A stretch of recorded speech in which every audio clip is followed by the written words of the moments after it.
예, 이제 10시 반 시작할 때가 된 것 같습니다. 자, 지금부터 2023년 한국정책학회 학예학술대회 우리 디지털 전환과 지역사회 환경 변화, 지역발전 정책의 디지털 대전환 세션 시작하도록 하겠습니다. 저는 오늘 이 세션 사회를 맡은 연세대학교 이정욱이라고 합니다.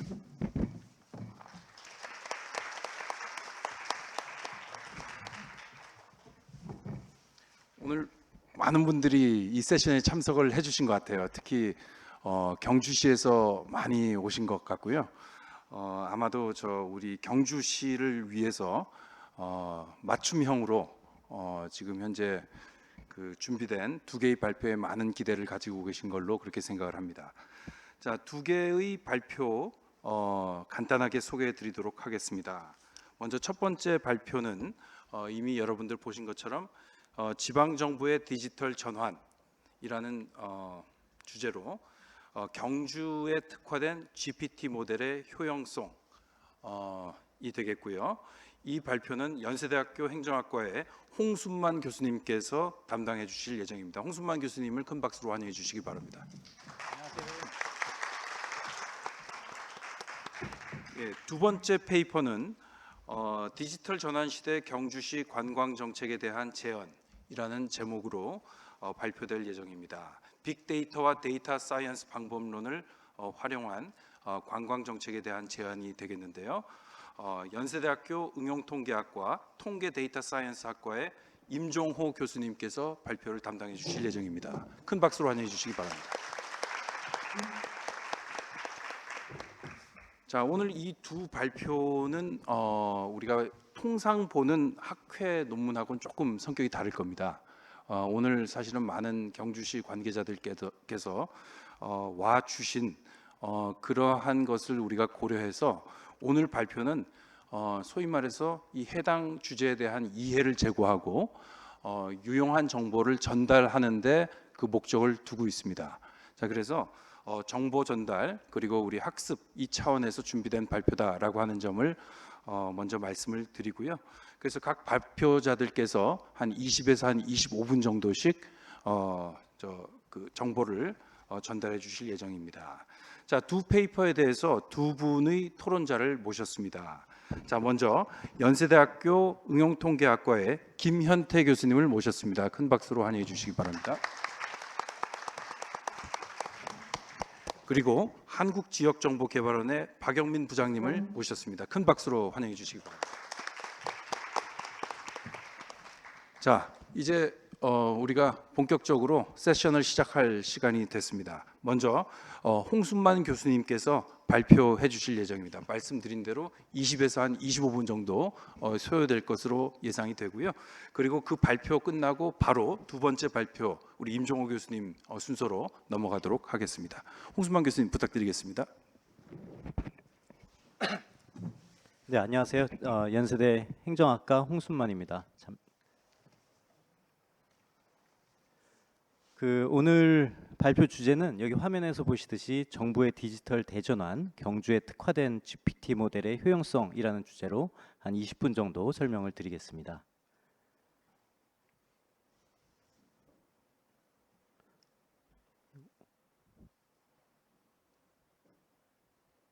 네. 네, 오늘의 이제 주제 큰 그림부터 먼저 설명을 드리면요. 먼저 이제 머신러닝, 딥러닝, 인공지능 이런 용어에 대해서 아마 여러분들 많이 들어보셨을 겁니다. 이 개념에 대해서 이미 잘 알고 계시는 분들도 계실 거고요. 좀 생소하게 느끼시는 분들도 계실 것 같아서 먼저 이 머신러닝, 인공지능, 딥러닝 이것들은 무엇을 의미하는지 간략하게 이제 그 개념에 대해서 설명을 드리고 그 다음 알파고와 챗GPT 제 생각에 이제 인공지능 연구의 가장 큰 어떤 획기적인 전환점을 마련했던 두 인공지능에 대해서 좀 설명을 드리고요. 그다음에 오늘 준비한 경주 GPT에 대해서 짤막하게 설명을 드리고 마무리를 할까 합니다. 머신러닝 이 부분은 사실 여기 오늘 발표를 하시는 임종호 교수님 그리고 김현태 교수님께서 진짜 저보다 훨씬 더 잘 아시는 전문가신데요. 오늘은 이제 여러분들께서 좀 이해하시기 쉽게 제가 한번 좀 설명을 드려볼까 합니다. 이 머신러닝이 무엇인가 이제 인터넷에서 검색하시면은 요 위쪽에 나와 있는 뭐 경험적 데이터를 기반으로 뭐 이런 이제 정의가 아마 인터넷에 나올 거예요. 근데 이런 정의 보셔서는 무슨 의미인지 잘 모르시겠죠. 그래서 제가 간단한 사례를 갖고 좀 설명을 드릴까 하는데 여기 이 그래프에 곤충이 두 종류의 곤충이 있습니다. 카터필라와 레이디버드. 하여튼 요 곤충 종류인데요.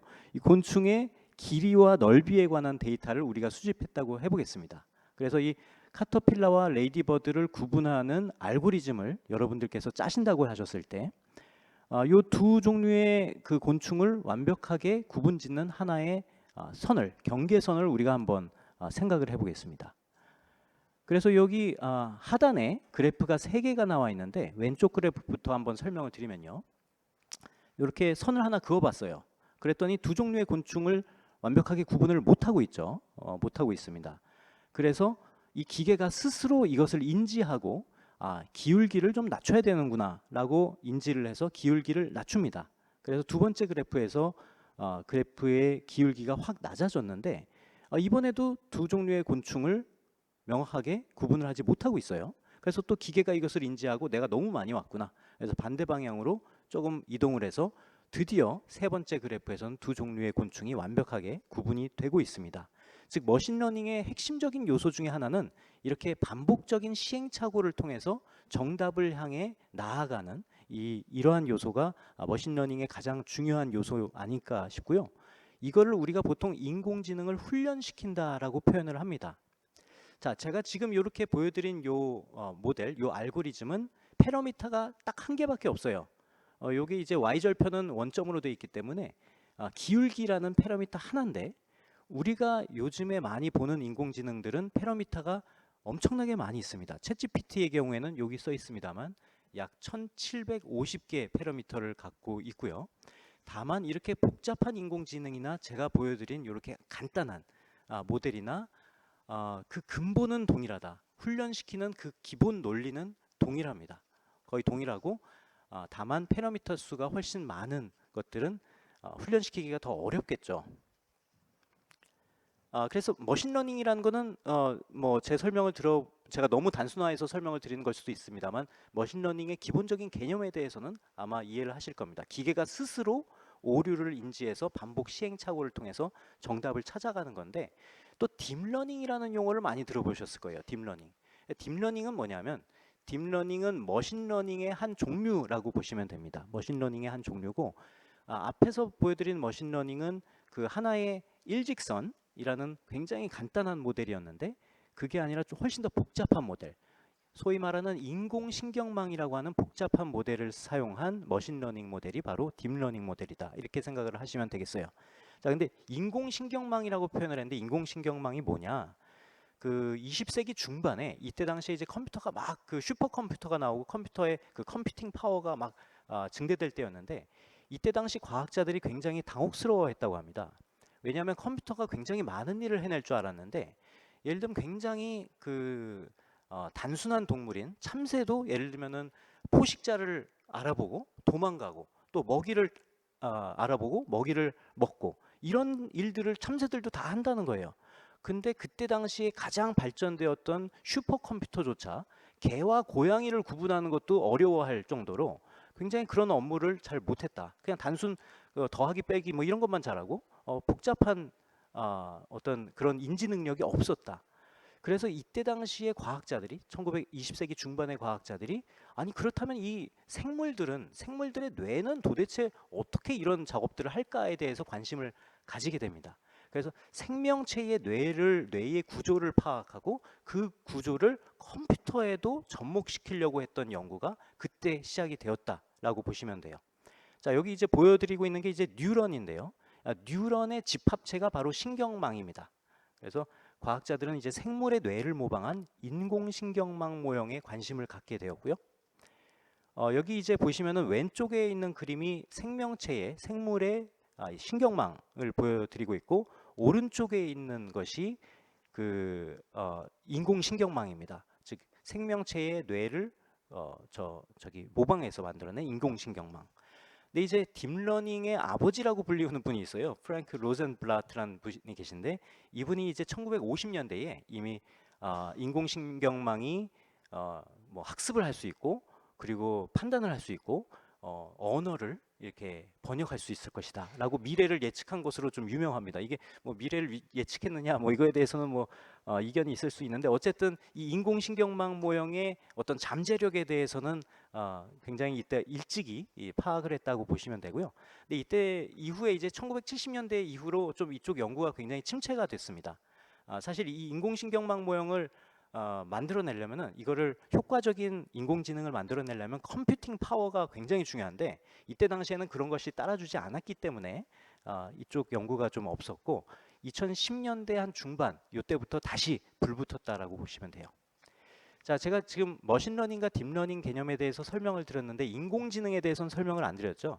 인공지능의 정의에 대해서는 사람마다 좀 다르게 정의하는 것 같습니다. 굉장히 넓게 정의하시는 분도 계시고 그런데 우리가 지금 보고 있는 인기 있는 여러분들이 잘 아시는 인공지능 뭐 알파고나 뭐 챗GPT나 이런 것들은 다 딥러닝 방식으로 만들어진 것이다 라고 생각을 하시면 됩니다. 자, 알파고 인공지능 연구에서 알파고를 빼놓고 얘기할 수가 없다라고 저는 생각을 하는데요. 이 AI 그러니까 뭐 딥러닝이나 머신러닝으로 훈련을 시키는 크게 세 가지 방법이 있어요. 지도학습, 강화학습, 그 다음에 비지도학습이라는 게 있는데 비지도학습은 오늘 설명은 안 하겠습니다. 지도학습이랑 강화학습 두 가지 대표적인 거 설명을 드리면요. 지도학습은 뭐냐면은 정답을 주고 훈련을 시키는 겁니다. 인간이 정답을 주고 훈련을 시키는 거다. 그러니까 예를 들면 여기서 이제 알파고 바둑 AI로 이제 말씀을 드리면은 인간 프로 기사의 기보를 주고 훈련을 시키는 거예요. 한마디로 프로 기사가 둔 수가 최적의 수였다. 그게 정답이었다라고 알려주는 거죠. 그리고 강화학습은 뭐냐면은 컴퓨터가 스스로 정답을 찾도록 만드는 겁니다. 그러니까 이게 어떻게 하는 거냐면은 인공지능을 자가대국이라고 하는데 스스로 바둑을 둬요. 예를 들면 인간이라고 그러면 바둑 한 수 두고 반대편으로 가서 또 바둑 한 수 두고 이런 식으로 스스로 바둑을 두면서 이기면은 여기서 나와 있습니다만 1점 플러스 1 지면은 마이너스 1 뭐 이런 식으로 점수를 주고 이 점수를 극대화하도록 알고리즘을 짜는 겁니다. 그러면 이 컴퓨터가 스스로 자가대국을 하면서 실력이 점점 늘어나는 거죠. 이 강화학습의 이 굉장히 큰 차이가 지도학습과의 큰 차이가 뭐냐면은 인간이 모르는 분야도 연구를 할 수가 있다는 게 엄청나게 큰 차이입니다. 지도학습은 인간이 정답을 알아야 돼요. 그래서 여기 오른쪽에 써 있습니다만 지도학습의 경우에는 인간이 결국 AI의 스승이겠죠. 그러니까 지도학습으로 만든 AI가 인간을 뛰어넘기가 굉장히 어려워요. 뛰어넘는 경우도 있긴 한데 그게 사실은 만만치가 않습니다. 근데 강화학습은 제대로 할 경우에는 인간보다 월등하게 뛰어난 AI가 나올 수가 있겠죠. 뭐 물론 강화학습에 이제 좋은 점만 말씀드렸는데 단점도 많이 있어요. 근데 이제 이게 강화학습을 제가 지금 여기서 왜 말씀드리냐면은 이제 알파고와 연관해서 그 알파고의 개발자인 데이비드 실버, 이 오타가 나는 데이비드 실버가 아니고 데이비드 실버 교수님인데 런던 시립대학교 교수님이 계세요. 이 화면 사진의 상단 왼쪽에 계신 분인데요. 이분이 이제 알파고 개발의 총 책임자 역할을 수행하신 분이에요. 그런데 먼저 이제 좀 여담 좀 말씀을 드리면은 이 화면 우측 상단에 있는 분은 아마 얼굴을 많이 보셨을 겁니다. 구글 딥마인드의 CEO인 하사비스라는 분인데 이 둘이서 이제 캠브리지 대학에서 친구였다고 그래요. 그러니까 캠브리지 대학 졸업하고 나서 게임 회사를 하나 차렸어요. 뭐 그렇게 크게 성공하지는 못했지만 그래도 어느 정도 이제 성공을 해서 매각을 하고 둘 다 대학원에 진학을 합니다. 그래서 하사비스는 이제 영국에서 대학원을 진학하고 이 실버 교수님은 캐나다로 가서 바둑 인공지능에 대한 연구를 해요. 그래서 이분의 박사학위 논문을 보면 이런 얘기가 나옵니다. 강화학습을 통해서 훈련시킨 AI가 결국 인간을 뛰어넘을 것이다. 뭐 이런 이야기들을 하는데 이게 한 2009년 논문이에요. 근데 이때 당시만 해도 2009년이면 사실 얼마 안 됐죠. 이때 당시만 해도 절대 다수의 컴퓨터 과학자들이 동의하지 않았다고 해요. 왜냐하면 이제 강화학습을 제대로 하려면은 컴퓨팅 파워가 어마어마하게 필요합니다. 그런데 이게 이때 당시에는 상당히 아직 멀었다. 한 10년 후, 20년 후에나 가능한 일이다라고 생각을 했었다고 하는데 이게 알파고로 인해서 실현이 됩니다. 사실은 이세돌하고 맞붙었던 알파고는 강화학습으로 탄생된 AI는 아니었어요.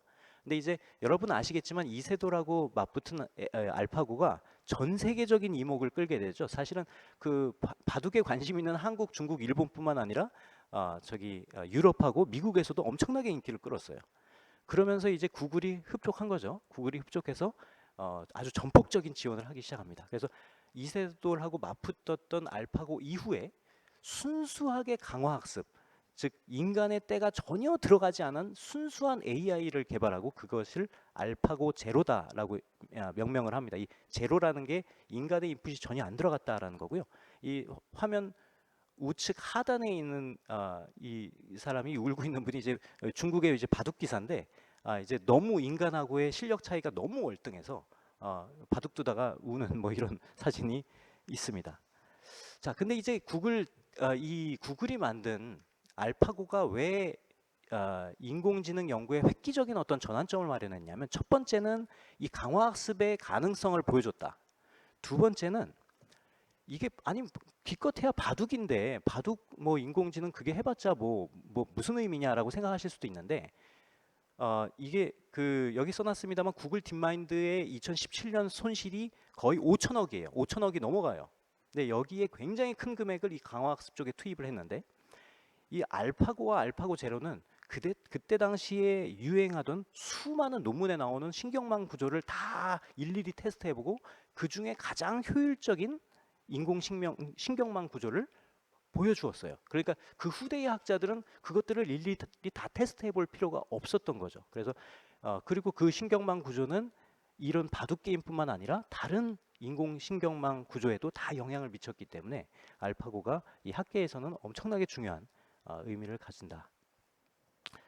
그래서 불과 2년 만에 효과적인 인공신경망 구조에 관한 지식이 비약적으로 발전하는 계기가 있었고 그 이후에 이제 알파고 제로를 모방한 뭐 릴라 제로, 바둑 두시는 분은 아마 아실 텐데 카타고, 뭐 절예, 곤락시 뭐 등등이 나왔고 여기 제가 수줍게 여기 홍고라고 써놨는데 요거는 이제 제가 개발한 바둑 프로그램입니다. 요거는 제 웹사이트 들어가서 보시면 무료로 플레이를 한번 해보실 수가 있습니다. 혹시 바둑 좋아하시는 분 한번 플레이 한번 해보시기 바랍니다.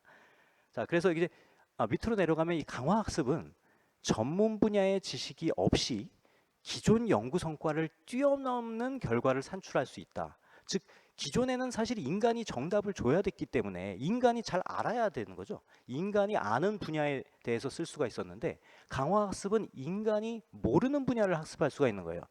이 이후에 구글 딥마인드사에서 알파폴드라는 걸 만들어냈는데 그러면서 이제 분자 생물학 분야에서 굉장히 중요한 업적을 냅니다. 근데 잘 알려진 사실인데 이 연구팀의 핵심 멤버들이 분자 생물학자가 아니었다고 해요. 컴퓨터 다루고 하시는 분들이 핵심 멤버였고 분자 생물학 하시는 분들은 자문위원으로 이제 참여를 하셨다고 알려져 있는데 그게 기존과 다른 굉장히 큰 차이점이라고 볼 수가 있습니다. 자, 여기 제가 아까 말씀드린 홍고 플레이하고 보고 싶으신 분은 한번 들어가서 보시고요. 자, 이 부분은 이제 시간 관계상 넘어가겠습니다. 자, 챗GPT 말씀을 드리면은 물론 알파고가 그 인공지능 분야 연구에 굉장히 큰 영향이 있었지만 사실 우리들 피부에 와닿게 인공지능이라는 거를 딱 그 피부에 와닿게 한 거는 바로 챗GPT라고 볼 수가 있습니다. 여기 그래프를 보시면은 인공지능 검색어 트렌드, 구글에서 얼마나 검색을 했는가 검색량을 나타낸 건데요. 여기 보시면 2022년 하반기부터 인공지능 검색량이 폭증을 해요. 이게 바로 챗GPT가 나온 직후부터 인공지능에 대한 관심이 이렇게 늘어났다. 그래서 인공지능 혁명이다라고 말할 수가 있는 수준인데요. 이 부분은 넘어가고요. 제가 오늘 이제 한 가지 이제 보여드릴 걸 이제 준비를 했는데 챗GPT가 이게 인공지능 연구 그리고 인공지능 분야의 활용에 어마어마한 영향을 끼친 이유가 챗GPT 프로그램은 오픈AI에서 갖고 있습니다. 그걸 공개는 하지 않았는데 그 API라는 걸 통해서 개발자들이 챗GPT에 연결을 해서 그 챗GPT 프로그램을 갖다가 추가로 학습을 시킬 수 있도록 열어놓았어요. 그래서 제가 챗GPT를 갖고 와서 경주시에 관련된 여러 가지 정보들을 추가로 학습을 시켰습니다. 그래서 그 결과를 경주 GPT라는 것으로 만들어서 이제 보여드릴 예정인데, 근데 한 가지 이제 미리 말씀을 드리면 혹시 여기 경주시에서 오신 분들 계신가요? 경주시? 네. 이게 사실은 좋은 AI를 만들려면은 좋은 데이터가 필요합니다. 좋은 데이터가 필수적인데 그 제가 이제 요거를 만들려고 경주시 관련된 데이터를 찾아보니까 경주시 홈페이지에 많이 있었는데 이게 다 그 이북으로 돼 있더라고요. 다운로드를 받을 수 없는 이북으로 돼 있어서 그래서 그 부분들을 제가 훈련을 많이 못 시켰습니다. 제가 이제 원래 이제 경주시에 전화를 드려서 그거 다 PDF로 전환해서 좀 보내주세요라고 말씀드렸는데 아마 그런 요구를 처음 받아보셨는지 굉장히 좀 황당해하시고 그래서 이제 데이터가 그 양질의 데이터가 많이 훈련은 안 되긴 했습니다. 그래서 인터넷에 보는 정도 수준의 데이터를 훈련을 시키긴 했는데 그래도 상당히 기존의 이제 챗GPT에 비해서는 경주시에 관한 전문적인 지식을 얘기를 하는 것 같습니다. 한번 잠깐 보여드리겠습니다. 화면.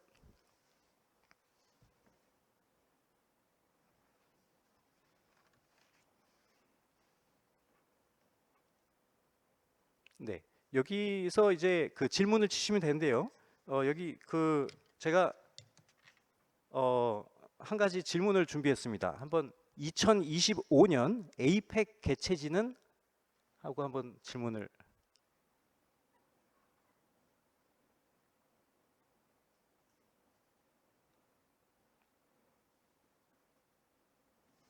이게 이 경주시에 계신 분들은 좋아하셔야겠습니다. 2025년 에이펙 정상회의는 경북 경주시에서 이쯤에서 박수 한번.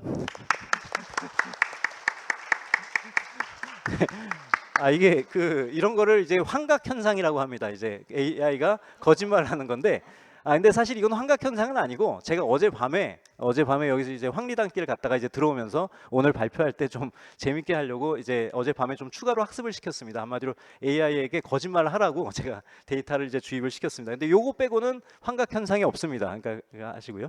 근데 이제 챗GPT의 이런 다시 발표 자료로 돌아가 주시면 감사하겠습니다. 이런 생성형 AI라는 게 AI가 어떤 창조를 하는 거거든요. 근데 이런 생성형 AI의 단점이 환각 현상이 있다는 겁니다. 챗GPT에게 뭐 경주시 뭐 중소기업 운전자금 요건에 대해서 설명해줘라고 하면은 뭐라고 얘기를 하냐면 이 운전을 차량의 운전이라고 해석해서 뭐 차량에 대한 얘기를 막 해요. 그러니까 이런 것들이 환각 현상이죠. 근데 이런 환각 현상을 좀 완화하기 위해서 제가 이제 경주시 데이터를 주고 요 컨텍스트에서 얘기를 해라라고 이제 컨텍스트 바운더리를 친 겁니다.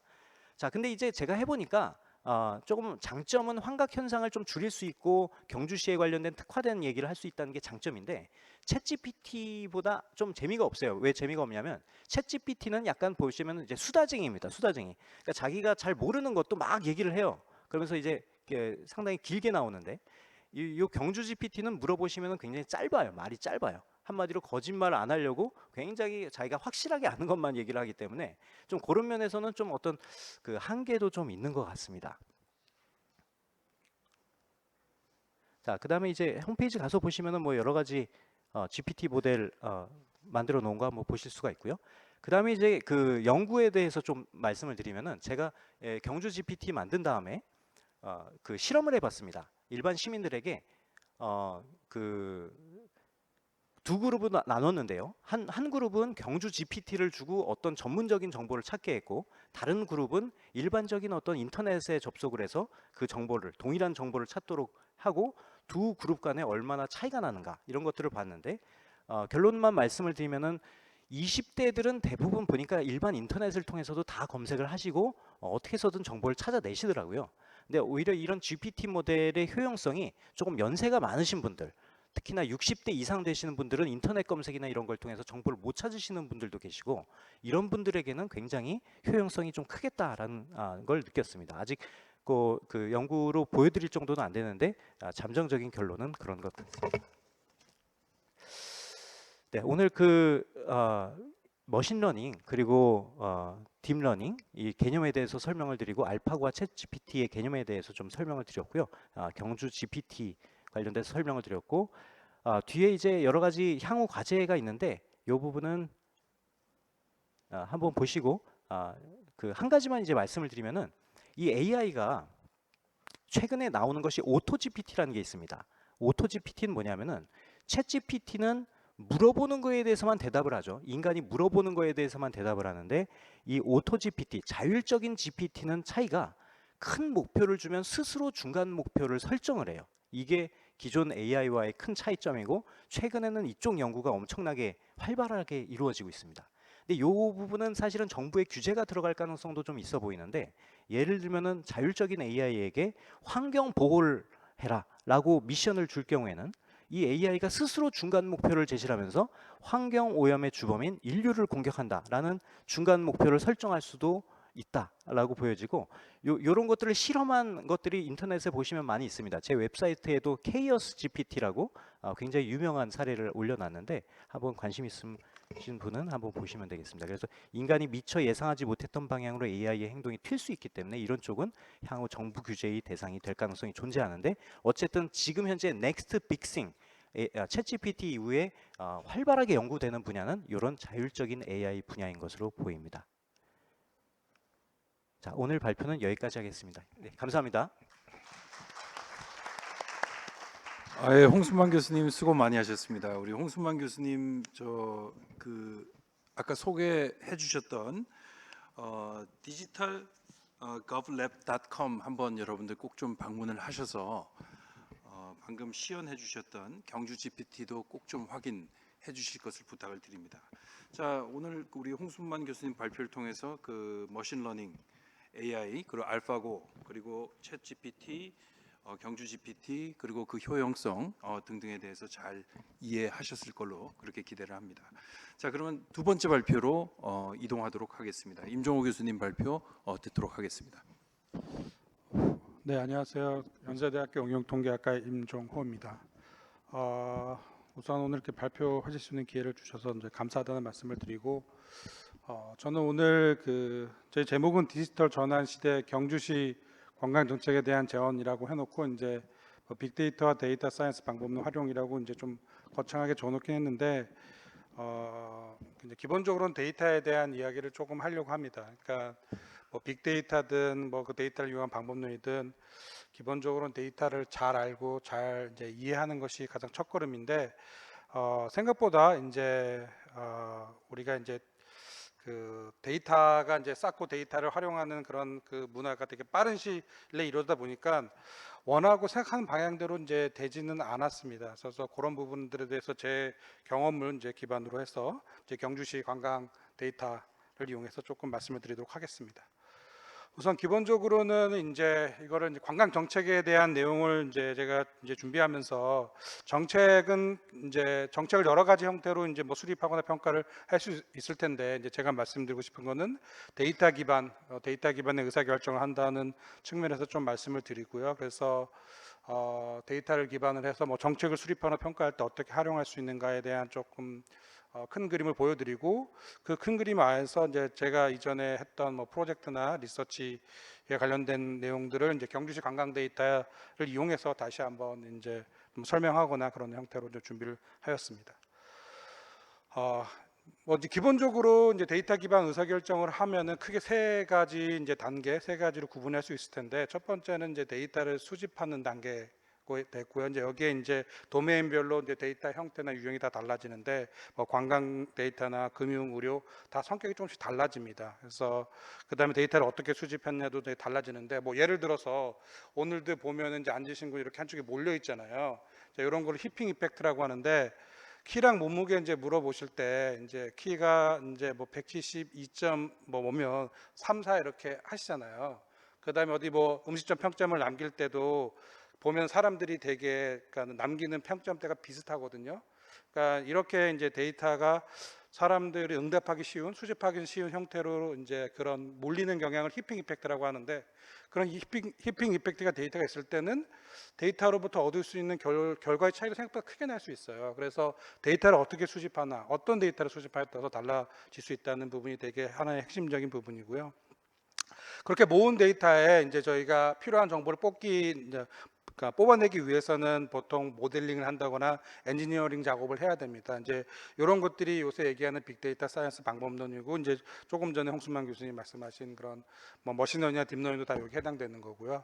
그래서 얻은 결과들을 또 어떻게 활용할 것인가 거기로부터 인사이트를 얻고 분석을 하고 그러한 작업들 이 일련의 작업들이 사실은 이렇게 구분되어지는 게 아니라 하나의 큰 프레임 하에서 수립부터 그다음에 그 모델링 분석이 이렇게 하나의 어떤 흐름으로 다 돼야지 좀 의미 있는 어떤 데이터 기반 의사결정을 할 수가 있습니다. 그래서 그러한 관점에서 이제 조금 예제를 먼저 설명드리고 이제 그 다음 챕터로 넘어가도록 하겠습니다. 그래서 이 예제는 제가 이제 코로나가 탁 터졌을 때 2020년에 2월쯤인가, 그러니까 이제 코로나가 딱 터졌을 때 이제 코로나 터지고 나서 얼마 안 돼서 이제 같이 연구하시는 교수님 팀을 짜서 한 3주 제가 쓴 논문 중에 가장 빠르게 쓴 건데 이제 여기서 뭘 했냐면 이제 서울시의 대중교통 버스들의 이용객 수를 빠르게 수집을 했어요. 그래서 딱 하고 나니까 2월 말 3월 초에 한 30-40%가 확 줄었습니다. 근데 저희가 보니까 안 줄지 않거나 오히려 늘은 데가 있는 거예요. 그래서 거기가 어딜까를 이제 알아보기 위해서 어떤 작업을 했냐면 그 버스 정류장 근처에 있는 그런 빌딩 그 건물들을 국토교통부가 하면은 이제 다 빅데이터를 받을 수 있거든요. 그걸 전부 다 매칭을 시켜서 버스 정류장 하나에 다 태깅을 했습니다. 여기는 학교 지역, 여기는 뭐 상권 지역. 그렇게 해보니까 거의 감소하지 않았거나 증가한 곳이 물류 창고, 그러니까 시설 부근이었어요. 근데 뭐 아주 간단한 이제 뭐 그런 통계 모형 중에 믹스드 이펙트 모형이라는 게 있는데 그걸 써서 찾아내봤더니 저런 지역은 오히려 증가하거나 오히려 이제 버스 이용객이 줄지 않고 늘었구나. 그래서 사실은 방역 팔레스를 할 때 소셜 디스턴싱을 할 때 이쪽 지역에 좀 중점적으로 해야 된다라고 저희가 이제 논문에도 쓰고 이제 여러 군데 말씀을 드렸는데 그때만 해도 제가 이종욱 교수님을 잘 몰라서 이렇게 잘 전파됐으면은 이게 받아들였을 텐데 사실은 이 논문이 이제 뭐 우리 정책적으로도 그렇고 학술 저널에도 그렇고 언제 실렸냐면은 그 쿠팡 물류 창고에서 대규모로 감염자가 발생하고 나서 그 다다음 주에 바로 학습이 됐어요. 그러니까 빅데이터를 이용해서 아주 쉽게 우리가 정책을 이렇게 만들어낼 수 있지만 사실은 이것들이 커뮤니케이션 되고 전달되는 과정이 쉽지 않은 거예요. 예를 들어서 데이터 전문가들이 보기에는 이 방법론은 너무 쉬워요. 심플해. 재미가 없습니다. 반대로 이런 데이터 방법론을 모르는 사람들이 보기에는 오히려 어려워요. 그러니까 지금 중간에서 이 내용들을 이해해서 이런 것들을 정책에 반영할 수 있는 사람이 사실은 없다는 겁니다. 한쪽은 너무 많이 알고 있고 한쪽은 너무 모르고 있고. 그러면은 이제 데이터를 다루는 사람들이 도메인을 아는 게 빠를까? 아니면은 도메인에 있는 사람들, 뭐 정책을 만드는 사람들이나 보건당국에 있는 사람들이 이런 방법론을 활용을 해서 자기 정책 수립하는 거 평가하는데 빠를까? 사실은 전자보다는 후자가 훨씬 더 빠릅니다. 그래서 그러한 방향으로 조금 가야 되는 부분이 좀 있을 것 같다는 그런 이제 사례로 생각하시면 될 것 같고요. 두 번째가 이제 어떤 거냐면 이제 요거는 요새 뭐 에너지 이런 관련 정책들 많이 나오잖아요. 이게 이제 제가 이제 미국에 있을 때도 이제 미국에서도 이제 거기 에너지 관리국 뭐 그런 데가 있는데 거기에서도 엄청나게 관심이 있는 건데 여기서 내용은 뭐냐면 건물에 이제 에너지 효율성을 증대시킬 수 있는 이제 그런 투자를 하도록 건물주들이나 오너들을 이제 인커리지 하고 싶은 겁니다.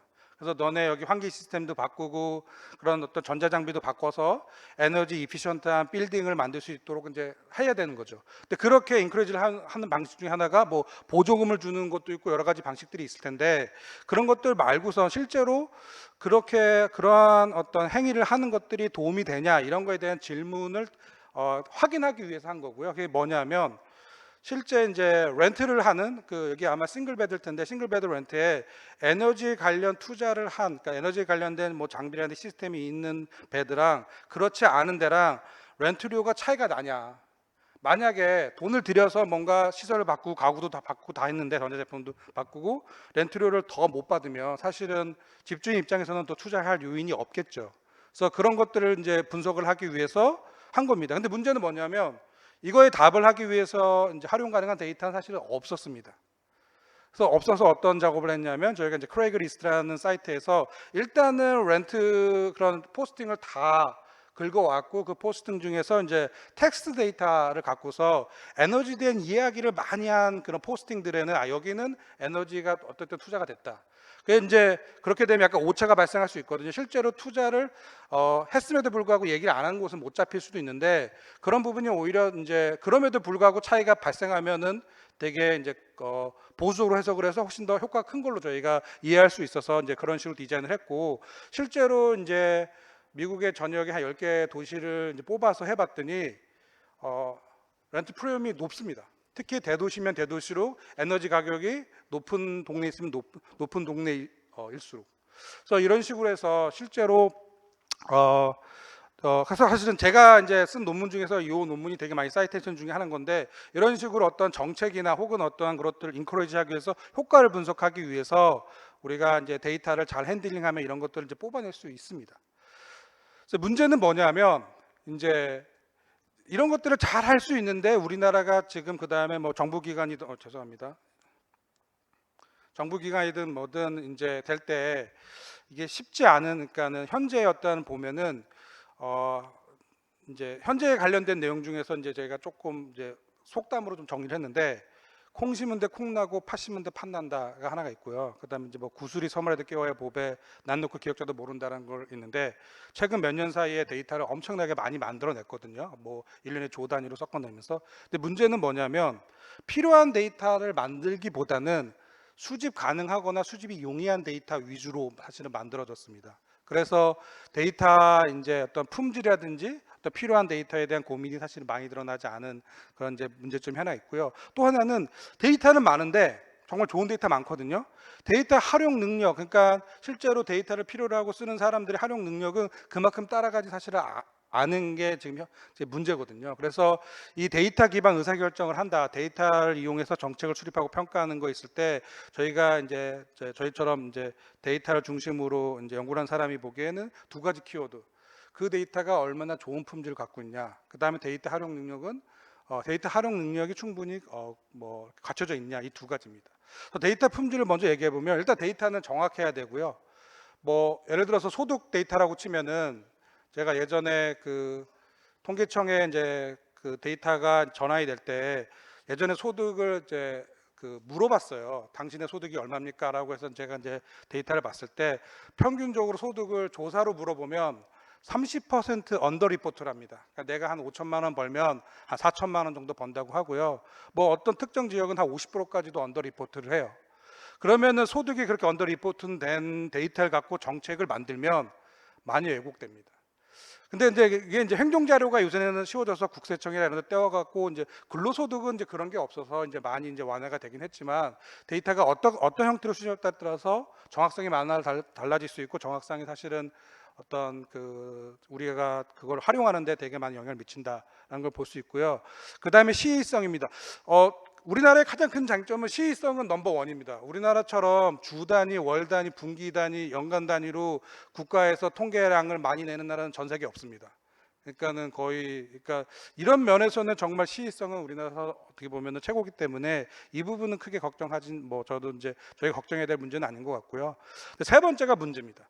원하는 정보를 포함하고 있는 데이터, 아까 제가 좀 전에 말씀드린 것처럼 데이터가 보통 용이한 데이터, 그러니까 실제 수집 가능한 그런 형태로 돼 있어서 그러니까 정작 필요한 데이터는 없는 경우가 많아요. 그래서 마이데이터 사업 들어보셨는지 모르겠지만 내가 이용하는 금융사들의 내가 허락해주면 내 데이터를 붙여서 금융사들이 이제 데이터를 가질 수 있게 하는 게 마이데이터인데 데이터를 이제 붙이게 해달라고 해서 마이데이터 사업을 했어요. 붙였어요. 근데 그걸로 이제 예를 들어서 이코노믹 밸류를 그러니까 경제적 가치를 못 만들어내니까 더 붙이게 해주세요. 금융 데이터 말고도 헬스 데이터도 붙이게 해주세요. 그래서 지금은 이제 헬스 데이터도 붙이고 다 붙이게 되는 방향으로 가고 있거든요. 사실은 이제 다 좋은데 문제는 그렇게 해서 개인정보 같은 거를 우리가 감수하면서도 그것도 다 붙이게 해줬을 때도 결국 그게 그런 회사들이 그런 기업들이 원하는 그런 데이터를 그러면 만들어낼 수 있는 것인가? 사실 쉬운 문제는 아니거든요. 그래서 이런 문제 좀 고민해야 될 필요가 있고요. 그 다음에 이제 뭐 완결성이나 편향성 문제는 뒤에 가서 편향성 문제는 좀 설명을 드릴 테니까 이제 간단히 넘어가고요. 그다음에 데이터 활용 능력은 일단은 아까도 제가 말씀드렸듯이 이런 데이터 전문가가 각자 각 필드의 도메인으로 가는 거는 사실은 물리적으로 한계가 있습니다. 그래서 제가 조금 이런 정보 정책을 볼 때 뭐 통계학과, 빅데이터, 데이터 사이언스 이런 사람들 학부 전공 정원을 많이 늘려준다고 그렇게 하고선 다른 과에 어떤 희생을 하고 그런 방향으로 나아가고 있는데 저는 그게 올바른 정책으로 생각하지 않아요. 50명에서 60명 늘리는 게 사실 의미는 잘 모르겠습니다. 오히려 비전공자들이 이쪽을 더 많이 알 수 있도록 사실은 훈련하는 게 중요하고요. 마찬가지로 이제 그런 공공기관의 경주시 같은 데에서도 사실은 조금만 더 배우면 여러 가지 쓸 수 있게 아까 홍순만 교수님 설명하신 것처럼 경주 GPT 이런 것들을 이제 만들어주면 그거를 활용할 수 있게 해주는 게 훨씬 더 중요하다. 그래서 그런 부분을 조금 미리 서두에 말씀을 드리고서 이제 네, 넘어가도록 하겠습니다. 그래서 제가 지금 말씀드리고 싶은 내용들은 다 말씀을 드렸고요. 이런 이제 그 말씀드린 내용을 기반으로 이제 저희가 좀 예제 생각해 볼 거리 예제를 2개를 준비를 했습니다. 그래서 이제 경주시 관광 데이터를 중심으로 이제 얘기를 했습니다. 이제 이게 정책학계니까 정책과 관련된 이야기를 좀 해야 될 텐데 제가 경주시 하면은 전 개인적으로는 이제 제가 조사연구학회에 속해 있는데 경주시에 왔을 때 개인적으로는 거기 식당이 어딘지 모르겠는데 한우가 정말 맛있었거든요. 그래서 저는 음식점을 좀 먼저 떠오르기는 하긴 하는데 보통 사람들은 이제 경주시 하면 관광을 많이 생각하니까 이제 관광 정책, 관광 데이터 이제 위주로 좀 준비를 했습니다. 그래서 경주시 관광 데이터를 이제 제가 좀 찾아보니까 뭐 이제 저는 이제 짧은 기간 내에 준비한 기간이 길지 않아서 이거보다 더 많은 데이터가 있을 수 있겠지만 크게 한 뭐 4가지 소스가 있는 것 같습니다. 하나는 이제 한국관광공사에서 여기 경주시뿐만이 아니라 우리나라 전국의 주요 관광지를 대상으로 데이터를 이제 수집하는 게 있고요. 이제 여기에는 뭐 주요 관광지 인기 관광지 입장객 수랑 뭐 방문자들의 인구 사역적 정보 뭐 개별 단위는 아니고요. 그냥 이제 어그리게이션된 정보로 존재하고 있고, 그다음 경주시에서 실태 조사를 하고 있더라고요. 그래서 실태 조사를 해갖고 이제 경주시의 연상 이미지라든지 방문 동기 이런 것들을 좀 물어보는 그 실태 조사를 하고 있고요. 그다음에 또 이제 다른 어떤 형태의 공공 데이터 포털이랑 경주 문화 관광이 있는데 여기는 이제 앞서서 한 내용들이 이제 어떠한 그 관광의 어떤 관광객들의 어떤 형태 비헤이비어 이제 이런 것들을 좀 나타낸다고 하면은 공공 데이터 포털이랑 경주 문화 관광은 경주시의 관광을 하는데 필요한 정보들을 제공하는 내용들이 많이 있습니다. 아마 소스가 같고 그거를 이제 공공 데이터 포털에도 올려놓고 그 내용을 기반으로 경주 문화 관광에서 이제 홈페이지도 만들고 됐는데 다른 데에 비해서 정말로 홈페이지가 잘 되어 있더라고요. 그래서 저도 개인적으로 이제 뭐 유용한 정보들이 되게 많이 있었습니다. 그래서 뒤에 가서 설명을 하겠지만 많이 있었지만 저도 이제 이걸 찾아보고 접근하고 이제 잘 모르는 것처럼 아마 다른 사람도 잘 모를 텐데 그런 부분에 대해서는 좀 어떻게 하면 좀 개선할 수 있을까? 그 내용은 이제 뒤에서 다시 한번 좀 설명을 드리도록 하겠습니다. 그래서 첫 번째로 이 데이터를 기반으로 이제 제가 예전에 이제 뭐 프로젝트라 뭐 자문을 받았던 그런 내용 중에 하나가 이제 당시에는 경상남도였는데 경상남도 주요 관광지에 관광객이 도대체 몇 명이 오냐. 그러니까 예를 들어서 관광 정책을 하나 만들었어요.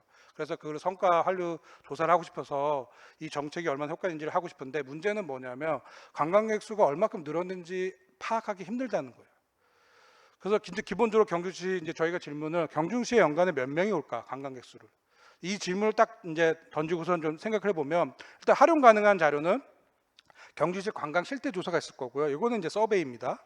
그 다음에 국민 실태 여행 조사가 있을 거고 한국 관광 데이터 랩이 있는데 이러한 데이터들이 저희가 지금 질문하고 싶은 경주시 연간 관광객 수를 정확하게 대답하는데 도움은 되지만은 정확한 답을 만들어내지 못합니다. 왜냐하면 그 안에서는 내국인과 외국인 문제 있고 외지인과 현지인 문제 있고 작성 단위, 뭐 체류 일수, 비즈니스 관광 이런 이슈들이 있어요. 예를 들어서 국민 실태 여행 조사를 할 때 뭐 이게 이제 그 한국 관광 데이터 랩에서는 이게 이제 비즈니스 목적인지 관광 목적인지 구분하지 않아요.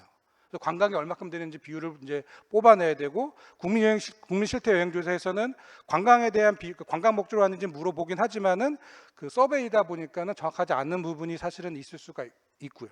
그래서 이런 것들을 고려해서 답을 하기 위해서 이제 좀 자료를 더 찾아보면 일단 기본적으로 할 수 있는 게 주요 관광지에 도대체 몇 명이 오냐. 이제 입장객 수를 볼 수가 있겠죠. 이제 한국관광 데이터 랩은 이제 비즈니스 목적이든 관광 목적이든 아예 구분이 되지 않았고 외지인 현지인 구분되지 않았고 그냥 경주시를 방문하는 사람들을 어떠한 방식으로 측정을 하는 겁니다. 그래서 이동통신사 데이터 사용을 해갖고 그 이제 뭐 기지국 중심으로 해서 경주시 근처로 왔으면 경주시에 왔다고 기록을 하는 거죠.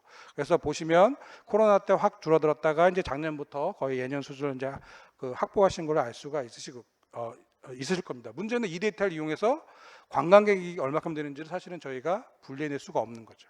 그러니까 조금 더 좋은 정보로 들어가면 이제 한국관광 데이터 랩에서는 유료 입장객 수를 이제 나타냅니다. 보면은 쭉 뭐 동국과 월지, 뭐 불국사 이런 것들이 있는데 이제 문제는 뭐냐면 경주시 관광 지역이 이 주요 관광지 말고도 다른 데도 있잖아요. 그다음에 관광지 말고도 이제 음식점이나 이런 길 올 수도 있고, 그러니까 이러한 커버리지 이슈라든지 외국인 현지가 구분하기 어려워 있어서 그리고 외국인은 여기는 거의 집계가 안 됩니다. 그렇기 때문에 결국 이 데이터를 이용하더라도 대답하기 쉽지 않은 거죠. 그래서 그 아까 이제 제가 드린 어떤 본래 질문 돌아갔을 때 이제 저희가 필요한 데이터가 있는가? 실제 데이터는 많이 있는데 막상 중요한 의사결정을 할 때 필요한 데이터는 많지 않은 경우가 그러니까 없는 경우가 많습니다. 그래서 그런 부분에 대해서 좀 고민을 해야 되는데 그런 것들을 해결할 수 있는 방법들이 여러 가지가 있는데 뭐 대표적으로 데이터 이제 인테그레이션 결합하는 방식이 있습니다. 하나는 이동통신사 데이터입니다. 얘는 관광이랑 그 비즈니스 목적 구분은 안 돼요. 하지만은 경주시로 들어온 사람의 규모는 좀 정확할 겁니다. 그렇죠? 그것도 하나는 이제 실태조사. 실태조사는 관광 비율이랑 비즈니스 비율은 잘 구분이 돼 있어요. 그래서 저희가 물어보는 사람들을 비율을 잘 물어보면 그 비율이 크게 틀리지는 않을 겁니다. 그래서 그 비율을 여기에 적용을 하면 이 정도의 관광객이 오겠구나라고 추정을 할 수가 있습니다. 그렇게 다른 두 개의 데이터를 소스를 섞으면 이전에 제가 가진 데이터에서는 정확하게 그러니까 직접적으로 대답할 수 없지만 두 개의 데이터를 쏟으면 사실은 이제는 조금 더 추르값에 가까운 값을 만들어낼 수가 있을 것이죠. 그래서 이런 것들이 이제 하나의 방법인 거고요. 뭐 요거는 이제 한국관광공사 할 때 이제 리포트의 내용인데 이제 부산시 아마 예제일 겁니다. 예제 갖고 왔는데 제가 그림이 잘 작아서 안 보이는데 저희 KT 그러니까 여기서 KT를 이용했었는데 KT는 서울시 그러니까 서울 수도권에서는 KT 가입자가 적어요. SK가 많고 지방에가 KT가 많습니다. 그러니까 이제 서울시에서 경주시로 온 사람은 과소 평가가 되는 거죠. 반대로 이제 서베이는 제가 말씀드린 대로 실제로 이제 그러니까 실제로 이제 관광 비율은 정확하지만 전체적인 규모를 파악하는데 부족하죠. 그래서 두 개의 데이터를 이제 보정하고 나면은 지금 보정한 비율들을 할 수가 있는데 보시면은 서울은 원래는 이제 KT가 11%지만 보정하고 나면은 뭐 19%까지 늘려가는. 그러니까 하나의 데이터만으로는 우리가 조금 부정확한 답을 만들어낼 수밖에 없지만 데이터를 결합을 하면 조금 더 정확한 데이터를 만들 수 있다. 그래서 실제로 있는 데이터를 어떻게 잘 활용하냐 이런 부분이 되게 중요한 문제일 수 있다라는 걸 말씀을 드리고요. 뭐 소결은 앞서서 다 말씀드렸기 때문에 그냥 스킵을 하도록 하겠습니다. 자, 두 번째는 이제 경주시 관광 코스 추천에 대한 내용인데 이게 이제 경주문화관광 홈페이지에 있는 내용들입니다. 사진도 좋은 거 많고 좋은 정보 많이 있습니다. 그래서 이제 여기에서 이제 이미 잘 되어 있지만 조금 더 잘 되어 있는 걸 어떻게 고민을 해보면 좋을까라고 해서 제가 이제 제 대학원생들과 이제 간단히 좀 해본 것들은 뭐냐면 이제 홈페이지에 그런 정보들을 약간 뭐 이제 쭉 병렬식으로 주면은 이게 단선적이거든요. 여전히 잘 모아둔 것만으로도 가치가 있지만 그 관광을 오는 사람들 입장에서 보면은 그걸 가지고 또 리서치를 해야 되거든요. 어디가 좋고 그 다음에 내 코스를 어떻게 짜야 되고, 그러니까 조금 더 이런 정보들이 그러니까 효과적으로 소비자들이나 관광객들한테 전달되려면 한 단계 더 나가서 정보를 이제 제공해주는 그러한 서비스나 그러니까 정책을 좀 고민해 볼 수 있을 것 같습니다. 뭐 가장 쉽게는 이제 관광지 중심의 여행 그 정보에서 여행객 중심의 정보도 이제 가볍게 만들어낼 수 이제 있을 것 같습니다. 그래서 뭐 간단히 뭐 예를 들어서 그 여기 추천 코스 중에 하나입니다. 경주문화관광에 있는 추천 코스에 이제 또 식당 정보를 주고 싶다. 그럼 식당 정보에 대한 우리가 위치 정보나 뭐 그런 네이버 같은 데서 평점 이런 걸 따올 수도 있겠지만 이거는 이제 뭐 공공기관 하다 보니까 직접적으로 이렇게 이용할 수는 없겠죠. 하지만 좀 그 사람들이 보기에 조금 더 유용한 정보들을 합칠 수가 있습니다. 합쳐서 하면은 뭐 이런 식으로 이러한 이제 이거를 조금 더 고도화하면 더 예쁘게 할 수 있겠지만 저 추천 코스에서 이용 가능한 식당들을 매핑을 할 수가 있을 거고 저 매핑을 할 때 유저가 자신의 어떠한 캐릭터스틱 정보를 주면 나는 나이가 이렇게 되고 한식을 선호하면 그거에 맞춰서 추천하는 코스나 형태가 좀 달라지도록 그러니까 인디비주얼라이즈된 정보들을 줄 수 있을 겁니다. 그러니까 지금의 그 경주시 관광 코스 추천 불국사에서 저 역사 유적지구로 가는 그 코스를 하나를 주는 거에 조금만 노력을 들이면 지금 있는 데이터를 활용해서 조금 더 입체적인 정보를 줄 수가 있을 거고 이러한 입체적인 정보가 관광을 오는 사람들이 써야 되는 시간을 많이 세이브 시켜줄 거고 그것들이 뭐 정책적으로나 아니면 경제적으로 저는 큰 가치가 있지 않을까 생각이 들고요. 이거는 지금 제가 보여드린 거는 경주시 그 코스 추천한 거고 이렇게 하지 않고 이제 외국 사이트 외국에 있는 대상으로 트립닷컴에서 데이터를 다 수집을 했습니다. 수집을 해서 그냥 1일짜리 코스를 짜게 해달라고 이제 저희가 만든 겁니다. 그래서 다 수집을 해서 경주시에 가면은 딱 1일짜리 가면 어디 방문해. 그래서 방문을 해서 기본적으로 하게 된 겁니다. 그래서 실제 유도경도로 찍고 1일을 해야 되니까 거리나 이동 시간을 다 생각해야 되잖아요. 그런 거에 따라서 그다음에 어떤 파퓰라리티를 생각을 해서 실제 이제 적용을 하면은 이러한 결과가 나옵니다. 첨성대 저기가 그 첨성대 대릉원 경주국립박물관 동궁과 월지 신라 밀레니엄 파크 저 코스로 가면 그 트립닷컴에서 사람들이 만족해야 하는 유명 관광지를 하루에 즐길 수 있는 이동 시간까지 포함을 해서 그러한 코스 같은 게 딱 나오죠. 그러니까 이러한 작업들이 사실은 어렵지 않게 할 수가 있습니다. 그래서 있는 데이터를 잘 활용하면 지금처럼 단선적으로 정보를 주는 것보다 조금 더 입체적인 정보를 줄 수 있다. 이 정도 얘기를 좀 드릴 수 있을 것 같습니다. 그래서 소개를 드리면 이제 그러니까 있는 데이터를 잘 활용하면 우리가 조금 더 좋은 정보를 줄 수가 있고요. 그다음에 사람들이 관광과 관련돼서 원하는 그런 요새 동향들이 대중성, 남들이 가고 싶은 데를 가고 싶어하는 그런 성향이 있습니다. 음식점이든 뭐든. 근데 반대로 요새는 뭐도 유행하냐면 남들이 하지 않은 경험을 할 수 있는 곳에 대한 정보도 많이 요구합니다. 요새 뭐 되게 희귀한 경험, 희귀한 체험을 할 수 있는 그런 검색만 따로 하는 서비스를 제공해 준 데도 있어요. 그런 것들도 있고 또 하나 사실은 뭐 이건 외국 사이트도 그렇고 국내도 그렇고 정보가 제공이 잘 안 되는 게 하나의 관광지에 그 관광지에 얼마만큼 평균적으로 사람들이 체류하는 정보 일부 사이트는 제공해 주는 대부분 제공하지 않죠. 이러한 정보들도 사실은 간단히 우리가 만들어낼 수 있는 정보들인데 정보가 있으면 훨씬 더 유용하고 여러 가지 정책들을 만드는 데 도움이 될 것이라 생각이 됩니다. 그래서 마지막으로 이제 지금까지 말씀드린 걸 요약을 하면 우선은 데이터 품질과 데이터 활용 능력 이런 것들이 매우 중요하다. 그래서 어떤 데이터 기반의 정책이나 수립을 할 때 이런 부분을 조금 많이 생각하시면 좋을 것 같고요. 그다음에 마지막으로 제가 드리고 싶은 말은 이제 빅데이터라는 이름이 붙어서 빅데이터에 대한 이야기를 아마 많이 이제 접하시고 들으셨을 텐데 제 개인적으로는 빅데이터 핵심은 방향성이 있을 것 같습니다. 그래서 저는 빅데이터라고 읽지 않고 비거 데이터 그러니까는 데이터의 속성상 더 커지려는 속성이 있거든요. 더 많은 정보를 얻으려고 하고 더 많은 정보를 수집하려고 합니다. 그걸 정말 쓰든 안 쓰든 그러한 방향성 위에서 사실은 정책을 만들고 평가할 수 있는 어떤 시스템을 만든다면은 조금 더 이렇게 그 실제 정부 당국이나 다른 국민들한테 모두 도움이 되는 그러한 정책들을 만들 수 있을 것이라 생각이 됩니다. 제 발표는 여기까지 하도록 하겠습니다. 네, 감사합니다. 임종호 교수님 수고 많으셨습니다. 우리 그 데이터를 활용해서 경주시 연간 관광객 수 추정 하는 그런 아이디어를 시연해 주셨고요. 또 동시에 경주시 관광 코스 추천과 관련된 여러 흥미로운 슬라이드를 공유를 또 해주셨습니다.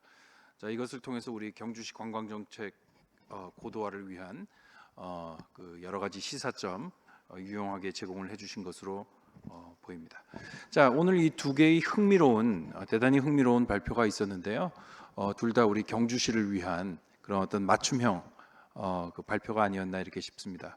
자, 이 두 발표에 대해서 당초 말씀드린 대로 두 분의 토론자께서 토론을 해 주실 예정입니다. 먼저 우리 연세대학교의 김현태 교수님께서 토론 한 5분 정도로 해주시면 좋겠습니다. 예, 방금 소개받은 김현태라고 합니다. 두 분 교수님의 발표 굉장히 재밌게 잘 들었고요. 저는 이제 전공이 뭐 통계 쪽이라서 오늘 이게 이 정책에 관한 학회에서 토론을 하는 거는 굉장히 이게 드문 일이고요. 그래서 이 토론을 과연 어떻게 해야지 좋을 것인가 고민을 많이 하다가 결국에는 뭐 제가 아는 게 별로 없어서 평소에 생각하던 뭐 이런 이야기 생각들을 여러분과 좀 나누어 보고, 그래서 이 두 분 아주 재밌는 그 발표들에 대한 후기 정도로 들어주시면 되겠습니다. 먼저 이제 홍수만 교수님께서 하셨던 그 GPT, 챗 GPT가 나온 지 얼마 안 됐지만 이것이 세상을 바꿀 것이다라고 많은 사람들이 지금 이야기를 하고 있고요. 그 빅테크라고 불리는 기업들이 서로 비슷한 이제 생성형 AI 모형을 계속 만들어서 시장에다가 지금 소개를 하고 있는 뭐 이런 지금 시대가 됐습니다. 이런 추세는 아마도 계속될 것 같고요. 되돌아가기는 어려울 것 같습니다. 그래서 아마 우리들은 저나 여러분들의 세대는 챗GPT가 처음으로 등장하는 걸 목격을 한 세대가 되겠지만, 이제 저희 아이들 세대는 태어나면서 챗GPT와 같이 성장을 하고 평생 챗GPT 같은 모형을 옆에 끼고 사는, 우리가 왜 요즘 젊은 그 학생들이나 보면은 핸드폰 끼고 살잖아요. 누워서도 핸드폰 보고 뭐 그 스마트폰, 핸드폰이라고 하는 것도 옛날 사람이 하는 단어일 것 같은데, 그 보면 24시간 손에 이 스마트폰을 놓지 않고 있습니다. 아마도 이 우리 후세들은 이 챗GPT를 24시간 그게 손에 들고 있을지, 뭐 이게 피부 속에 이렇게 이식이 될지는 모르겠으나 그런 형태로 평생을 살아가지 않을까라는 생각을 하고 있고요. 이 홍수만 교수님께서 말씀하셨듯이 이 몇 가지 이슈들이 있어요. 이 생성형 AI들이 가지는 이제 이슈들은 이를테면은 설명이 가능하지 않다. 그리고 헐루시네이션이라고 하는 환각 현상. 이제 물어봤는데 엉뚱한 대답을 하고, 저도 이제 챗GPT를 가끔씩 쓰는데 이 존재하지 않은 식당 리스트들을 추천을 해주는 경우도 있었습니다. 이런 식당이 없는데 아무리 뒤져봐도 안 나와요. 폐업한 것도 아니고 좀 이상한 느낌. 그래서 자꾸 파다가 이걸 파서 내가 뭐 하겠나 싶어서 그만뒀는데, 아무튼 이 이상한 답을 해주는 경우도 있고요. 그래서 이 또 뭐 이 연결되는 것들이 그래요. 뭐 질문이 정확해야 된다, 그런 이야기도 나오고, 앞으로는 이 정확한 질문을 잘하는 사람이 챗GPT를 잘 쓸 것이다. 그래서 외국에는 요즘 그 프롬프트 엔지니어라고 하는 이제 이런 표현도 써요. 그 프롬프트 엔지니어가 뭐냐 하면 챗GPT가 있을 때 질문을 얼마나 정확하고 정교하게 해서 원하는 답을 만들어내는, 질문을 살짝 바꾸면 챗GPT가 대답을 굉장히 다르게 하는 경향이 있습니다. 그래서 정확하게 정교하게 적절한 질문을 던지는 것 자체가 굉장히 이렇게 전문성이 있는 이제 그런 세상이 이제 돼가고 있고요. 이 부분은 우리가 살아가면서 되게 자주 인간 사이에서는 굉장히 자주 등장하는 거예요. 무슨 말이냐면 내가 똑같은 질문을 주위에 어떤 사람에게 던지냐에 따라서 그 사람이 굉장히 다른 질문을 저한테 해줄 수가 있잖아요. 근데 저희들은 기계는 AI는 그렇지 않아야 된다는 생각이 사로잡혀 있는 것 같아요. 근데 생각해 보면 다른 게 너무 당연하지 않습니까? 이 비근한 예가 이게 윤리 문제인데요. 우리는 사실 모든 사람이 다 다른 윤리의 기준을 가지고 있어요. 물론 이제 법 테두리 안에서 비슷한 윤리를 가지고 있다라고 이야기할 수도 있지만, 다르다라고 보면은 진짜 이 지구상의 모든 사람이 조금씩은 다 다른 윤리적인 기준을 가지고 있단 말이죠. 그런데 우리가 AI에 대해서는 윤리적이어야 된다, 모두가 더 동의를 하죠. 하지만 AI들마다 다른 윤리를 가지고 있다라는 건 상상하기 힘들어요. 받아들이기도 힘들고 굉장히 무서운 일이잖아요. 근데 AI가 진짜 지능이라면, 인공적이지만 지능을 가진 어떤 생물체라면 사실은 AI마다 다른 윤리를 잣대를 가지고 있는 것이 어쩌면 우리가 받아들여야 되지 않을까라는 생각이 좀 듭니다. 굉장히 어려운 시대로 이제 접어들어서 이제 뭐라 그럴까, 이렇게 다양한 전에 해보지 못한 다양한 이제 질문들을 스스로 던지게 되는 뭐 이런 세대가 된 것 같습니다. 심지어는 샘 알트만이라고 챗GPT를 만든 오픈 AI의 그 대표도 더 이상 나도 모르겠다. 왜 이런 대답을 하는지도 모르겠고 이걸 어떻게든 우리가 그 규제를 해야 되는 뭐 이런 세상이 온 것 같다라고 실토를 하고 있지 않습니까? 그래서 이런 것들을 이용을 해서 정책을 결정한다든지 뭐 이런 이제 이 시대에 접어들었는데 과연 그럼 책임을 누가 질 거냐? 우리가 이를테면 지금까지는 뭐 나라 장터에서 여러 업체들이 입찰을 해서 공급을 하면 문제가 생겼을 때 그 공급한 업체가 책임을 지는 뭐 이런 형태지 않습니까? 근데 AI는 이제 탑재를 해 놓으면 자기가 스스로 알아서 배우잖아요. 알아서 대답을 하고. 그럼 AI가 어떤 잘못된 결정이나 잘못된 팩트를 해서 거기에 기반해서 우리가 뭐가 잘못됐다면 과연 그 책임을 누구한테 물 거냐? 그걸 조달을 한 그 입찰한 그 납품한 업체에 물을 거냐? 그거 되게 애매한 문제예요. 왜냐하면 업체는 그냥 알고리즘만 납품을 했지 주어진 데이터는 나는 모르겠다. 왜냐하면 AI가 스스로 그냥 한 거 아닙니까? 그죠? 그래서 이 책임을 누가 질 거냐 하는 문제도 굉장히 어렵고요. 그리고 제가 생각할 때는 우리가 어떤 사람을 이렇게 거짓말장이다라고 이야기할 때 그 사람이 100마디 하면 100마디 다 거짓말은 아니거든요. 근데 100마디 중에 한두 마디를 거짓말을 세게 하면 저 사람은 믿을 만한 사람이 아니야라고 이야기를 하지 않습니까? AI도 마찬가지라고 생각을 해요. 사람들이 약간 환각 현상 같은 거를 일으키는 AI를 몇 번 경험을 해보면 이제 믿기가 힘든. 그러면 이런 신뢰성을 어떻게 회복할 거냐 이런 문제도 있게 될 것 같고요. 지금 뭐 잡담을 계속 하고 있지만 여러분들 그냥 뭐 이런 선에서 제가 계속 잡담을 조금만 더 하고 마치도록 그렇게 하겠습니다. 그리고 임종호 교수님 토론 참 주제 같은 경우에는 좀 더 이제 전통적인 통계 모형으로 여러 가지 데이터 결합이나 아니면 데이터 품질 그리고 데이터 활용이라는 측면에서 말씀을 많이 해주셨는데 굉장히 진짜 공감을 많이 했고요. 이 데이터 품질은 사실 홍 교수님하고 임 교수님 두 분 다 이 발표 안에서 이렇게 좀 관통하는 이 굉장히 중요한 이슈인 것 같아요. 어떤 데이터를 투입을 해서 모형을 만들 것이냐. 데이터 양과 질이 둘 다 중요합니다만 저 개인적으로는 둘 중에 하나를 선택한다 그러면은 질이 더 중요하다. 그래서 정말 필요한 데이터가 뭔지 굉장히 중요하고요. 그래서 이 데이터 품질을 측정하는 그런 산업이 아마 곧 등장을 하지 않을까라는 개인적인 생각이 있습니다. 이 정량적으로 데이터의 품질을 측정하고 데이터의 가치를 측정하는 이야기가 이제 사회적으로 나오고는 있습니다만 사실 굉장히 이제 쉽지는 않은 작업이 될 거예요. 그리고 데이터 활용에 대해서 한 말씀 드리자면 아까 그 활용에 대해서 이 활용을 어떻게 하느냐에 따라서 경제적인 가치도 달라지고 거기에서 얻을 수 있는 정보가 인사이트가 굉장히 달라진다고 말씀을 하셨는데 정말 맞고요.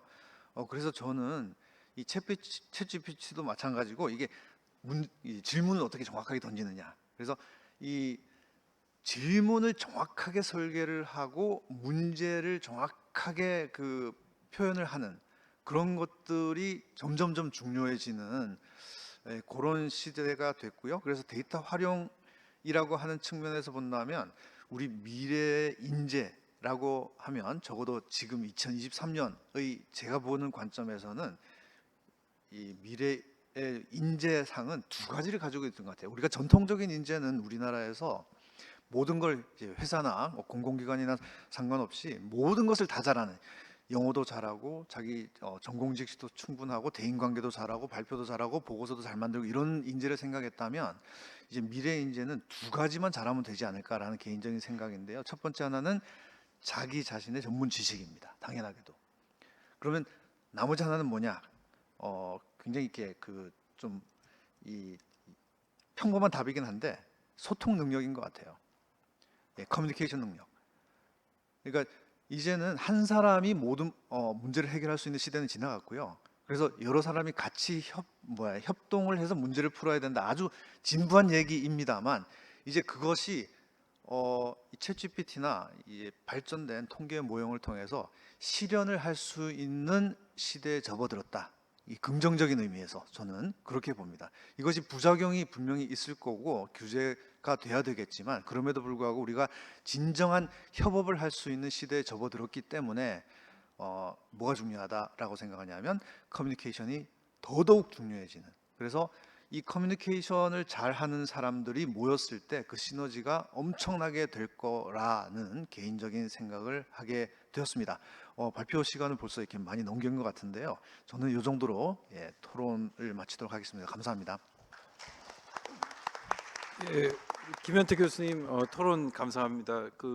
우리 김현태 교수님께서 그 AI 관련해서 그 질문의 중요성 강조를 해주셨고요. 그러면서 또 데이터의 품질, 더 나아가서 데이터의 품질을 우리가 명확하게 파악하기 위한 향후 그 측정의 중요성까지도 함께 말씀을 해주셨는데요. 우리 경주시 정책을 다루시는 우리 경주시 정책 당국이 느끼시는 부담이 더욱 커지시지 않을까 이렇게 생각이 됩니다.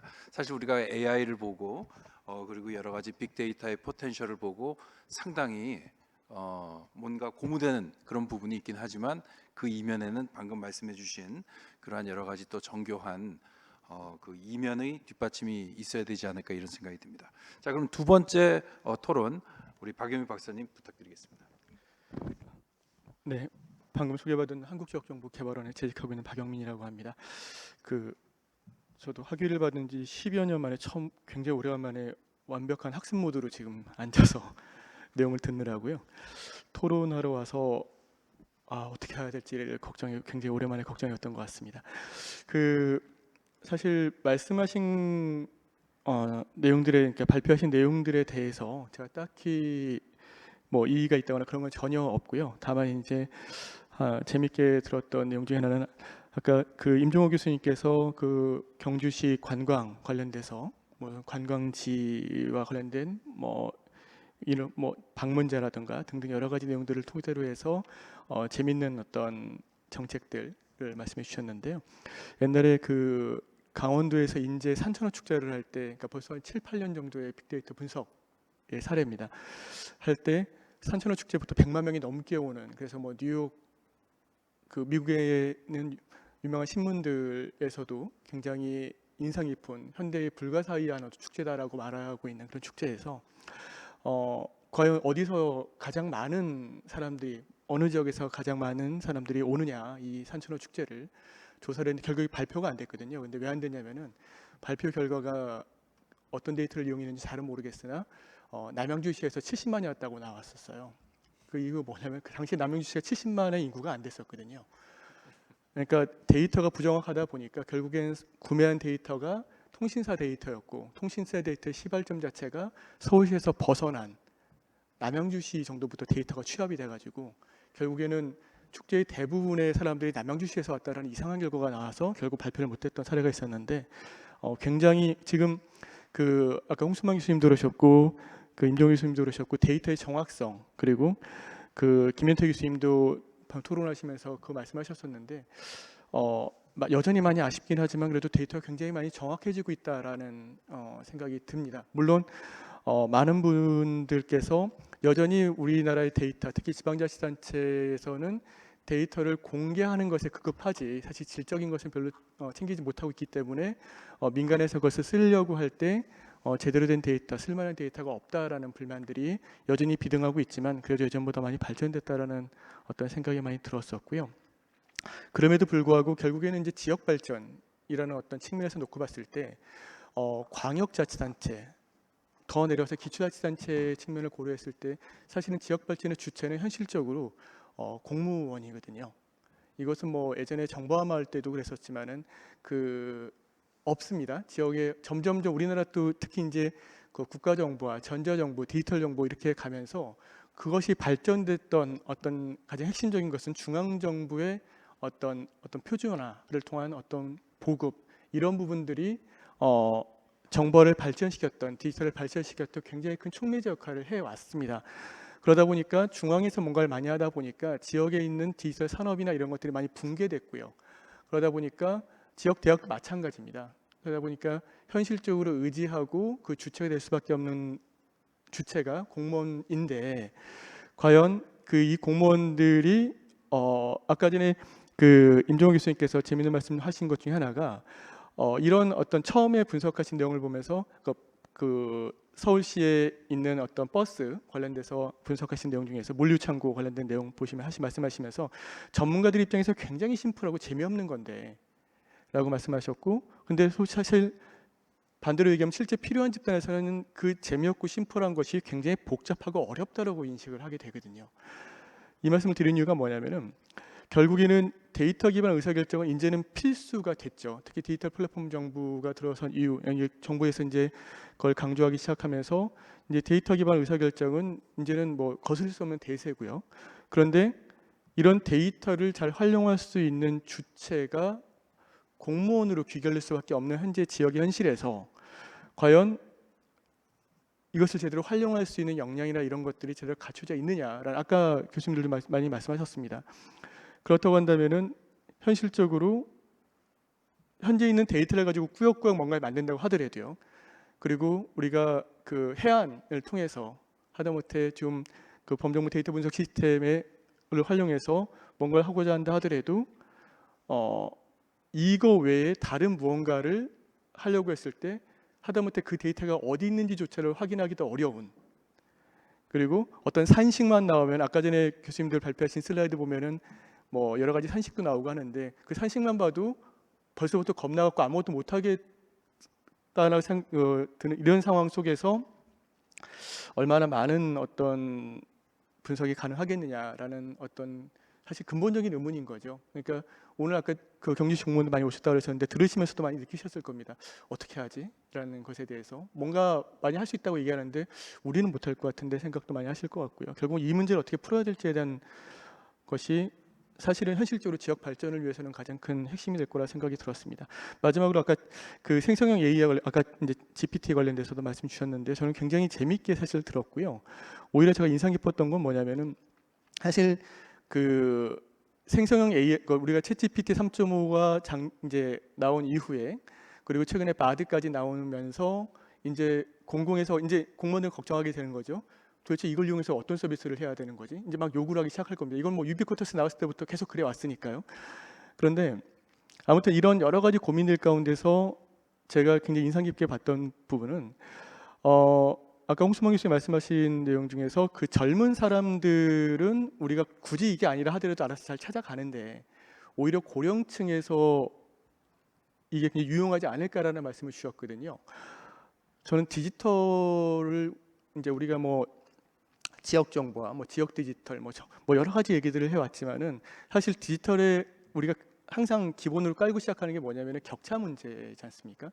젊은 사람들은 항상 잘 할 수 있는데 고령층 항상 문제고 이 고령층을 위해서 어떤 서비스를 또 해야 될지는 고민이 항상 많이 드는데 저는 사실 처음 생각해봤습니다. 이렇게 역으로 생각이 가능한 디지털이 있을 수 있겠구나. 아직 그게 뭔지는 우리가 가시로 보일 수 없긴 하겠지만은 충분히 생성형 AI가 우리가 뭐 정부 3.0 때도 그래왔고 행정이 이제 찾아가는 서비스를 해야지 뭐 그 수요자인 국민이 계속 뭔가를 해달라고 요청하는 거는 이제 하지 않아야 된다고 얘기를 했는데 오히려 이게 좀 너무 제가 앞서 나가서 말씀드리는 건지 모르겠지만은 그런 서비스가 가능하게 하는 단초가 될 수 있겠구나 생각이 들었고요. 마지막으로 이제 한 가지만 더 말씀드리면은 결국에는 데이터 문제인데 저는 데이터 주권 문제가 굉장히 중요하다고 생각을 합니다. 지방자치단체에서 아무리 뭔가를 하려고 하더라도요. 이미 기관 위임 사무가 70% 정도가 되는 이 상황에서 단체 위임 사무는 그렇다 치더라도요. 자치 사무가 20여 %밖에 되지 않고 그러면 결국에는 지방자치단체가 어떤 데이터를 쓰려고 한다 하더라도 데이터를 생성하지만은 그것을 쓸 수 없는 구조, 이 구조부터 제대로 바뀌지 않는다고 하면은 아까 이 뭐 데이터 사이언스도 마찬가지고 이 생성형 AI를 통한 어떤 서비스 발굴도 마찬가지고 지역 발전을 위해서 지방자치단체가 노력해서 뭔가를 하겠다라고 했을 때 과연 그것이 가능해지겠느냐 굉장히 회의가 들거든요. 그래서 이 데이터 주권 문제만큼은 정말 이 모든 것을 하기 위해서는 반드시 풀어야 될 문제라고 생각을 합니다. 네, 이상 마치겠습니다. 예, 박영현 박사님 감사합니다. 우리 역시 우리 김현태 교수님과 마찬가지로 그 데이터 품질의 중요성을 산천어 축제 사례를 들어서 흥미롭게 말씀을 해주셨고요. 그리고 결국은 이제 그 우리 데이터 활용이 되기 위해서는 우리 공무원분들의 역량이 대단히 중요하다. 그래서 이것을 어떻게 풀어나갈 것인가에 대한 그런 고민을 좀 함께 할 필요가 있다고 말씀을 해주셨고, 그리고 특히 생성형 AI 관련해서 아까 우리 홍수만 교수님의 발표에서 굉장히 중요한 부분, 챗 GPT라고 하는 것이 고령층에게 대단히 유용할 수 있다라고 하는 그런 어떤 포텐셜, 이 부분과 관련해서 중요한 말씀을 또 해주셨습니다. 자, 오늘 두 분 토론 잘 들었고요. 지금 조금 시간이 이제 촉박하긴 하지만 그럼에도 불구하고 오늘 귀한 시간을 할애해서 이 세션에 참석해 주신 분들의 질문 또는 코멘트를 간략히 받는 그런 순서를 갖도록 하겠습니다. 아마 오늘 많은 정보들이 굉장히 효율적으로 잘 전달이 됐을 걸로 그렇게 기대를 하고 있습니다. 자, 혹시 질문 내지는 코멘트 있으신 분 부탁을 드리겠습니다. 사실 50분에 거의 임박을 해서 그런 기회를 드려 서로 눈치 보실 수도 있겠는데요. 자, 눈치 보시지 마시고 질문 또는 저 의견 있으시면 자유롭게 해주시길 부탁드리겠습니다. 예.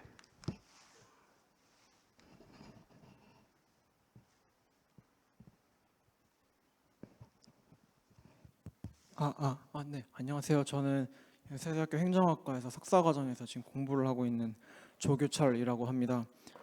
저는 이제 인공지능 이쪽에 대해서 지식이 별로 없지만 홍순만 교수님한테 좀 궁금한 게 이제 GPT를 쓰셔서 그 경주 GPT를 만드셨다고 하셨는데 그 GPT 모델을 어떻게 피팅시키는 과정에서 그러니까 경주에 데이터를 넣고 어떤 학습을 시키는 과정에서 어떤 GPT를 쓰셨는지 좀 궁금하거든요. 제가 감히 추측컨대 직접 인스트럭터 GPT 관련된 논문을 보시고 GPT 모델을 만드셨거나 아니면 알파카 같은 거를 쓰셔서 레플리카 알파카를 쓰셔서 만드셨지 않았을까라는 생각을 하는데 어떤 과정을 통해서 만드셨는지 조금 궁금합니다. 감사합니다. 네, 좋은 질문인데요. 예를 들면 바둑 AI 같은 거는 규모가 작기 때문에 그가 완전히 처음부터 이제 훈련을 시킬 수가 있는데, 이제 아까 사실 짧게 말씀을 드렸는데 챗GPT가 좋은 게, 챗GPT가 인공지능 혁명을 불러일으키는 게 챗GPT가 API를 열어놨어요. 챗GPT API에 접속해서 챗GPT를 끌고 와서 거기다가 추가 훈련을 시킨 겁니다. 그러니까 챗GPT의 기반 위에다가 훈련을 시킨 거라고 보시면 됩니다. 네. 예, 확인 질문 감사합니다. 또 혹시 추가 질문 있으신 분? 뭐 전반적인 의견도 좋고요. 예. 자, 아마 제 생각에는 오늘 우리 발표 이제 두 분의 발표자들 그리고 또 두 분의 토론자들께서 오늘 그 굉장히 효율적으로 발표 전달해 주시고 또 그 의미를 충분히 또 토론을 해 주셔서 아마 질문이 제한이 된 걸로 보입니다. 자, 11시 50분이 다 됐고요. 자, 이것으로 우리 이번 세션 디지털 전환과 지역사회 환경 변화, 지역 발전 정책의 디지털 대전환 세션을 이제 마치려고 합니다. 우리 오늘 굉장히 유용한, 특히 경주시에 굉장히 유용한 정책적 시사점을 전달해 주시기 위해서 귀한 시간을 할애해서 연구를 진행을 해주신 홍순만 교수님, 임종호 교수님 두 분께 깊이 감사드리고요. 그리고 이 두 페이퍼에 대해서 유용한 토론을 해주신 우리 김현태 교수님 그리고 방혜민 박사님 감사드립니다. 그리고 오늘 끝까지 경청해 주신 우리 오디언스 모든 분들께도 감사드립니다. 대단히 감사합니다.